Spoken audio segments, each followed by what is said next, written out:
గురుస్వామి గారు దీక్షలో ఉండగా మాల తెగిపోతే లేదా ఎక్కడైనా పడిపోతే ఏమైనా అవుతుందా? దోషం అయిపోతుందా? ఏమైనా అపరాధం జరిగిపోతుందా? అంటే ఒక స్త్రీ తన మాంగళ్యాన్ని ఎలా కాపాడుతుంది?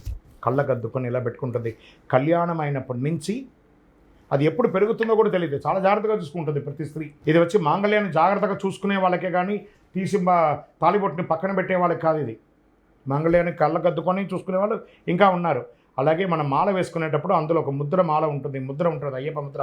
మనం కళ్ళగద్దుకొని హారతి ఇచ్చినప్పుడు, బొట్టు ఇచ్చినప్పుడు ఆ మాలను చూసుకుంటాం కదా, అది జాగ్రత్తగా చూసుకోవాలి. అందుకే తోడు మాల అని చెప్తారు. రెండో మాల, ఒక మాల తెగిపోయినా ఇంకో మాల కాపాడుతుంది కాబట్టి ఆ తోడు మాల ఉండాలంటారు. టెక్నికల్గా తెగుతుందే కానీ కావాలని ఎవరు పెంచేది కాదు కాబట్టి ఆ ఒక మాల తెగడం వల్ల దోషం అంటూ ఏం లేదు. ఇమీడియట్గా దాన్ని ఇంకొక మాల మార్చుకొని వేసుకోండి. దాన్ని అపార్థంగా భావించకండి. దానివల్ల అయ్యప్ప వచ్చి డైరెక్ట్గా నువ్వు మాల తెగిపోయింది అని చెప్పి సూనం తీసుకొచ్చి విల్లంబు పెట్టుకు మనల్ని పొడిచి మనకేమో అనర్థాలు ఏం చేసేయడు. అలాంటి అపోహ ఉంటే తీసేసేయండి. అందుకే 2 మాలగా వేసుకోండి.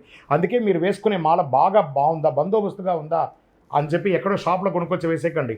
టెక్నికల్గా బాగా ఉందని చూసి లేదా ఒక ఆచార్య దగ్గర ఇచ్చి అల్లిచ్చి మరీ వేసుకోండి. రాగిలోనో వెండిలోనో.